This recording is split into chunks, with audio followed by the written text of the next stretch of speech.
آج کل ایک شخص ابھر رہا ہے، ایک شخص نے ہنگامہ کیا ہوا صحابہ کے بارے میں، لیکن سارے لوگ میری بات کو سمجھ رہے ہوں گے۔ ایک شخص اچھا عالم تھا لیکن اب نہیں رہا وہ اچھا عالم، اپنے آپ کو اہل بیت میں شمار کرتا ہے۔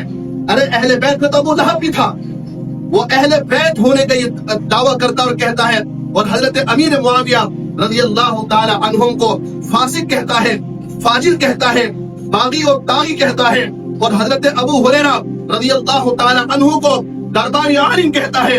اس شخص کو اپنے عاقبت کا فکر کرنی چاہیے، اس شخص کو اس بات کی فکر کرنی چاہیے کہ اس کا انجام بہت برا ہونے والا ہے۔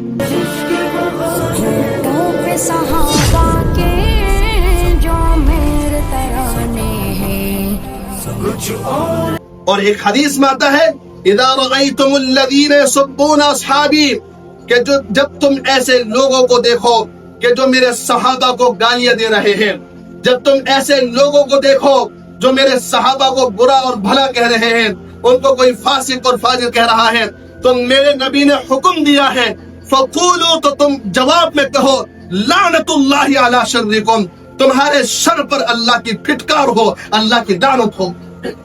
یہ جملہ سیکھ لو، یہ جملہ سیکھ لو کہ اگر تم کسی شخص کو دیکھو کہ اس صحابہ کو برا بھلا کہہ رہا ہے، صحابہ کو گالیاں دے رہا ہے، فوراً یہ جواب تو، لعنت اللہ علی شرکم، تمہارے شر پر اور تمہاری بربادی پر اللہ کی لعنت اور پھٹکار ہو۔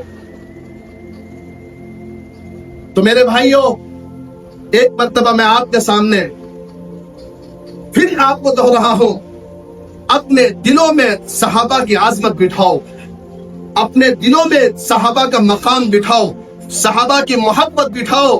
اگر صحابہ نہ ہوتے ہم تک دین نہیں آتا، صحابہ نہ ہوتے قرآن ہم تک نہیں آتا، صحابہ نہ ہوتے آج ہم مسلمان نہیں ہوتے۔